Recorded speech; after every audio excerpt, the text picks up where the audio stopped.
नमस्कार, बहुत स्वागत है आपका। आप देख रहे हैं आपकी आवाज और आपके साथ मैं हूं आसिफ शेख। आपकी आवाज में आज बात देश की सबसे बड़ी अदालत की तरफ से देश की सबसे बड़ी जांच एजेंसी के जांच क्षेत्र के अधिकार पर फैसले की।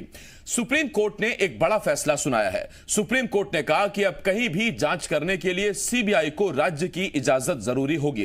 वैसे पिछले कुछ साल में कई राज्यों ने सीबीआई से बिना रोक टोक जांच करने की अनुमति वापस ले ली है। छत्तीसगढ़ भी उन्हीं में से एक राज्य है। अब सुप्रीम कोर्ट के फैसले के बाद दोनों सियासी दल फैसले का स्वागत तो कर रहे हैं, मगर एक दूसरे पर आरोप भी लगा रहे हैं। कई सवाल हैं जिनके जवाब जानने की कोशिश करेंगे। एक खास पैनल भी हमारे साथ जुड़ेगा, लेकिन आइए सबसे पहले एक रिपोर्ट देखते हैं।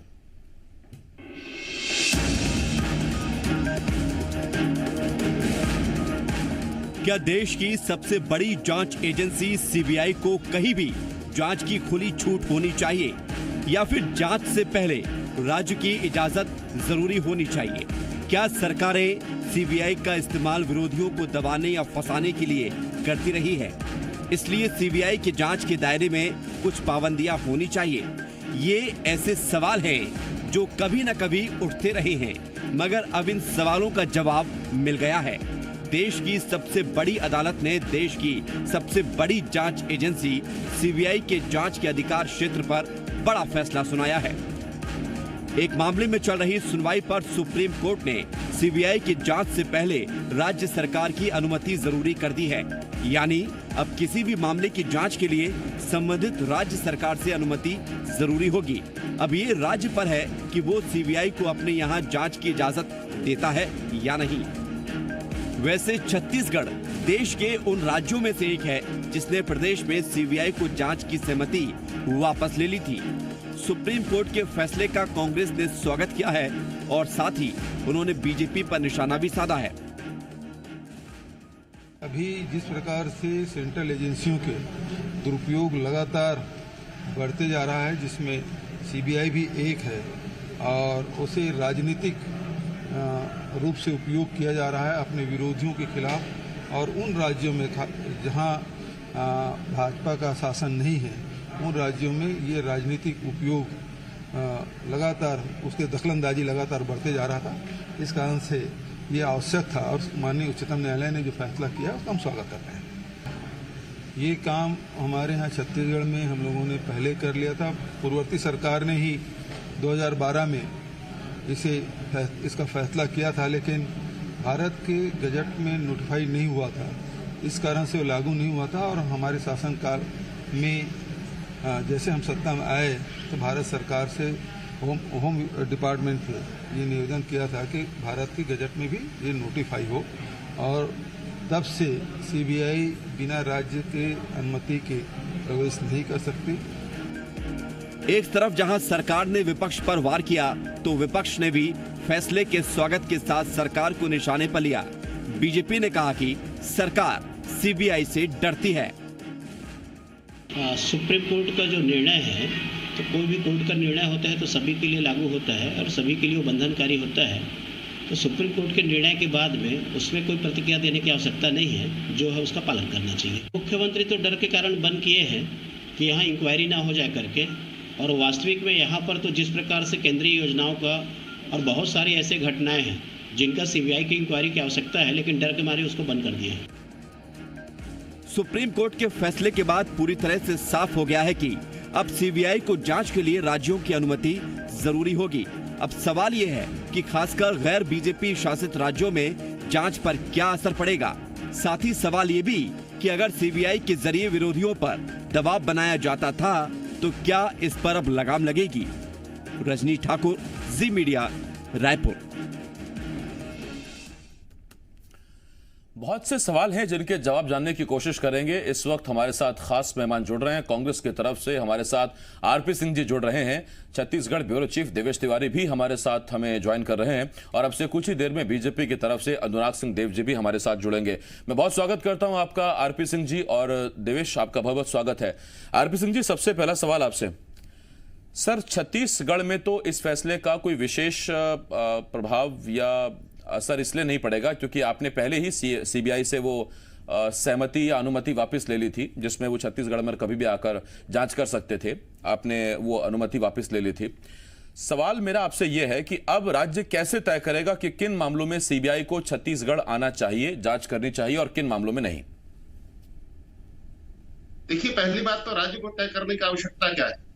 राज्य के पास खुद की एजेंसियां होती हैं, और कोई ऐसा मामला अगर सामने आता है जिसमें राज्य सरकार को लगता है कि हमारी एजेंसियां इस डोमेन में जाकर जांच नहीं कर सकती है, हमें किसी अपने विशेषज्ञ अपने जांच एजेंसी की आवश्यकता है, तो हम अपने केंद्र शासन से इस बात का आग्रह कर सकते हैं।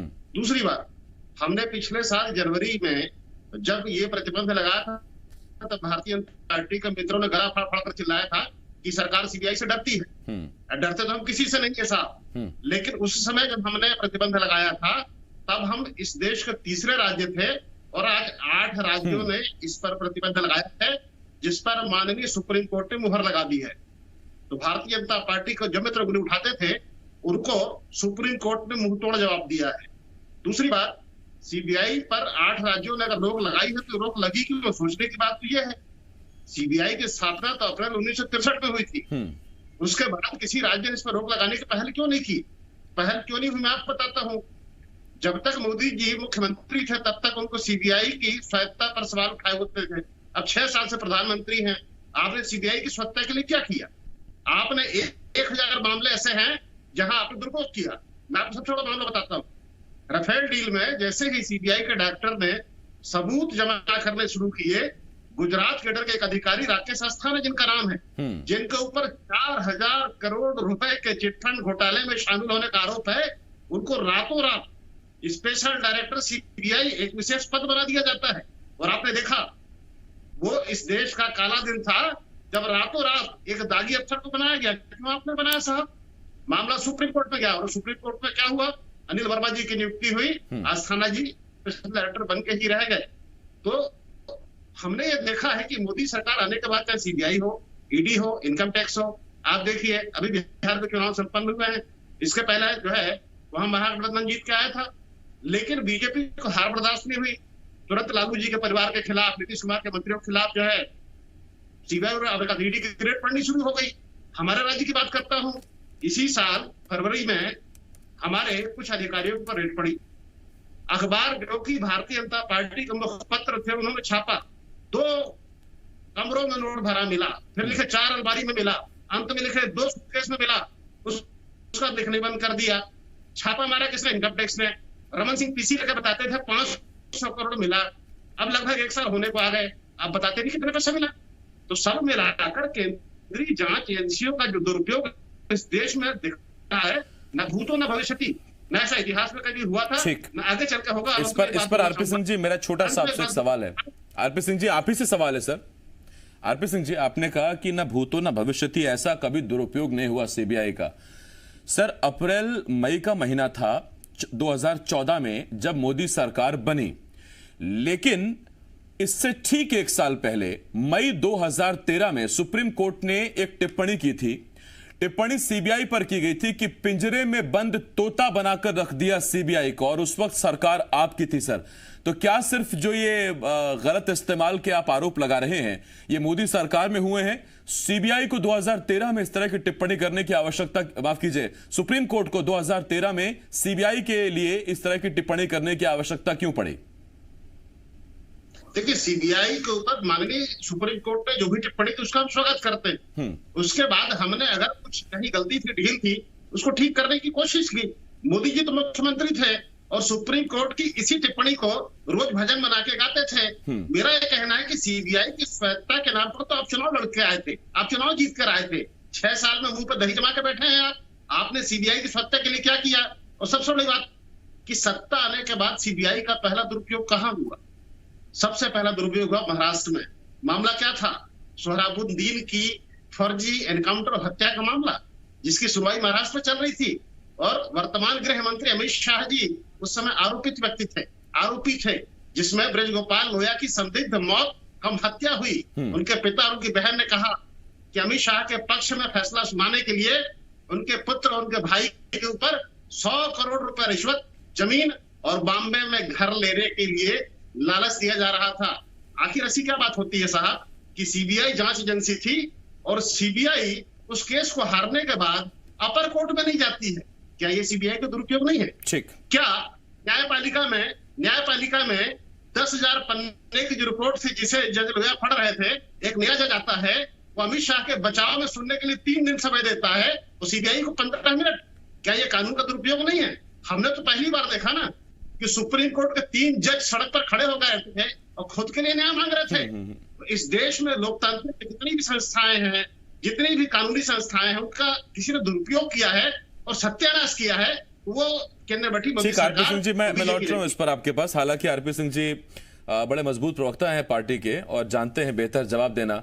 यही वजह है कि जब मैंने उनसे पूछा कि टिप्पणी पर आप क्या कहेंगे, तो उन्होंने ये तो बताया कि पिंजरे में बंद सीबीआई की गलती है, लेकिन बंद किसने किया या क्या चीजें रही, उस पर फिर मैं आरपी सिंह जी आपके पास आऊंगा। और इस बीच में स्वागत करता हूं अनुराग सिंहदेव जी का, बीजेपी की तरफ से हमारे साथ जुड़ गए हैं।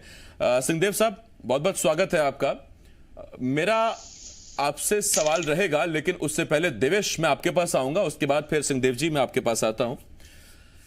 देवेश, अब तक जो देश में परंपरा रही है वो ये कि यदि किसी परिवार के साथ कोई अनहोनी हो जाए तो सबसे पहले वो राज्य की जांच एजेंसियों पर भरोसा नहीं करता। उस परिवार की पहली मांग होती है कि हम राज्य सरकार से मांग करते हैं कि वो सीबीआई की जांच इस मामले में कराएं। राज्य अनुशंसा करता है, केंद्र से कहता है, केंद्र फिर वो जांच के लिए कहती है और सीबीआई उस मामले में जांच करती है। तो पहला तो उस पर प्रभाव पड़ेगा।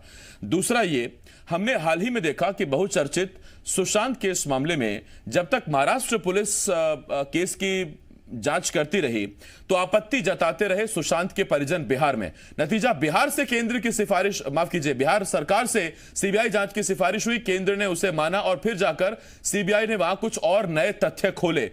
तो ये एक फैसला जरूर है, सुप्रीम कोर्ट के फैसले का हम सम्मान करते हैं, स्वागत करते हैं, लेकिन शायद ये वो चीजें हैं जो प्रभावित होंगी अब, क्योंकि राज्य ही अब तय करेंगे कि सीबीआई प्रदेश में आएगी, सबूत जुटाएगी, जांच करेगी या नहीं। देखिए, छत्तीसगढ़ में सीबीआई को लेकर के अनुभव बहुत ज्यादा परिणाम देने वाले नहीं है।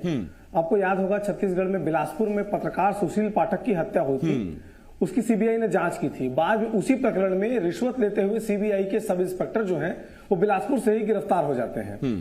छत्तीसगढ़ में सरकार ने सीबीआई जांच की घोषणा की थी कि झीरम घाटी में जो हमला हुआ था उसके पीछे क्या कोई राजनीतिक षड्यंत्र था, इस बात की जांच करने के लिए सीबीआई को पत्र लिखा गया। बाद में सीबीआई ने उसे डिनाई कर दिया कि एनआईए उसकी जांच कर रही है।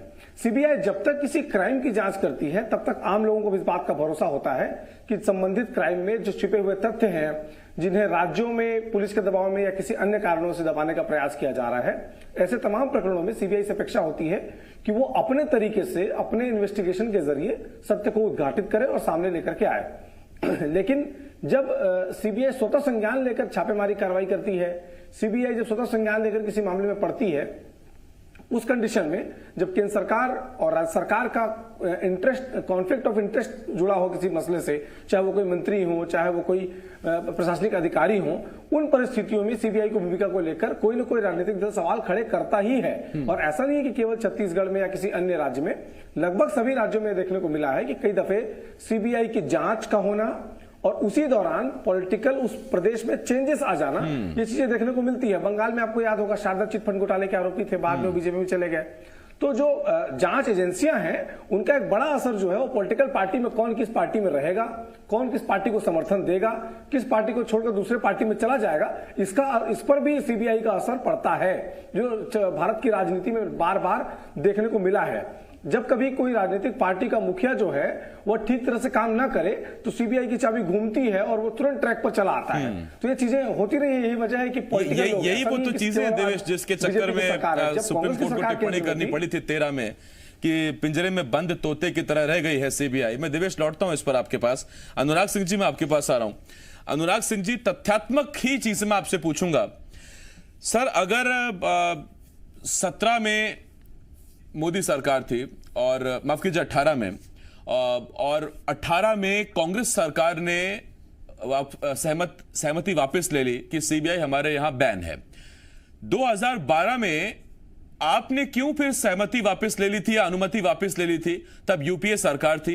आज धर्मलाल कौशिक कह रहे हैं कि फैसले से अलग छत्तीसगढ़ में सीबीआई इसलिए बैन है क्योंकि यहां की सरकार घोटाले कर रही है और डरी हुई है। 2012 में आपको क्या एलर्जी थी सीबीआई से?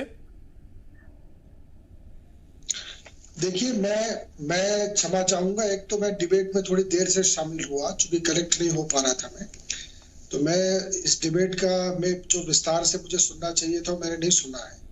लेकिन आपने जो प्रश्न किया है उस पर मुझे सिर्फ एक बात बहुत स्पष्ट तौर पर कहना है कि देखिए, परिस्थितियां होती हैं और जब सरकारें कांग्रेस की हो या बीजेपी की हो, उस समय सीबीआई की फंक्शनिंग किस तरीके की रहती है उससे उसकी इमेज बनती है।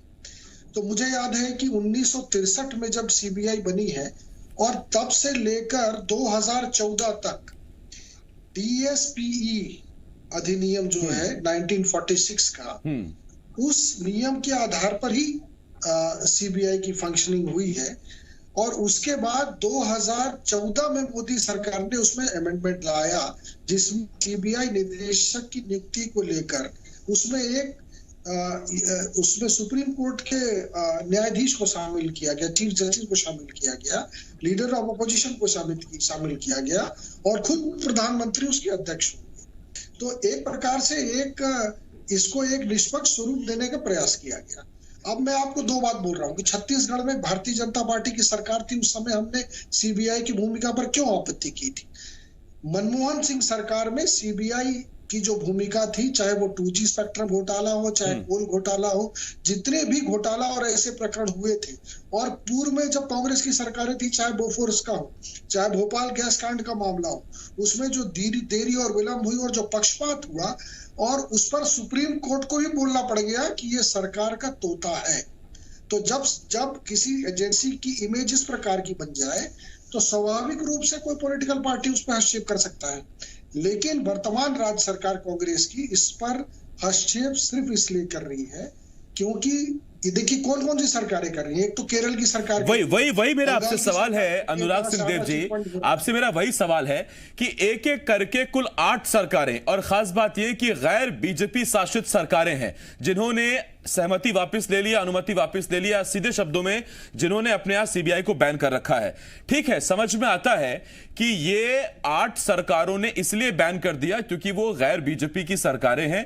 वो आप ही कह रहे हैं कि घोटाला करते हैं, डरे हुए हैं। लेकिन अगर सुप्रीम कोर्ट इस पर फैसला करता है कि राज्यों की अनुमति जरूरी है, तो इसका मतलब साफ है कि कहीं सुप्रीम कोर्ट को भी लगा होगा कि सीबीआई जांच के नाम पर प्रताड़ित किया जाता है, प्रभाव बनाया जाता है, दबाव बनाया जाता है, और इस दबाव से, प्रभाव से राज्यों को मुक्त होना चाहिए।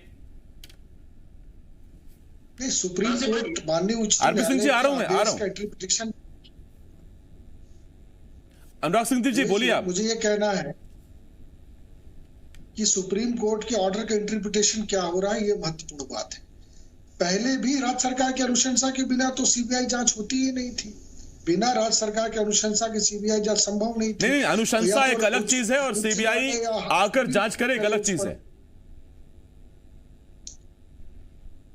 देखिए, ये तो हर देश का अमेरिका के एफबीआई करता है, तो इस प्रकार की एजेंसीज तो है, एनआईए हमारे यहाँ, सीबीआई है हमारे यहाँ, आर्थिक मामलों में ईडी है हमारे यहाँ। तो एक स्ट्रक्चर तो है ही है, और एक संघीय ढांचा के अनुसार आपको तो देश भर की बहुत सारे विषयों की जांच करनी ही है।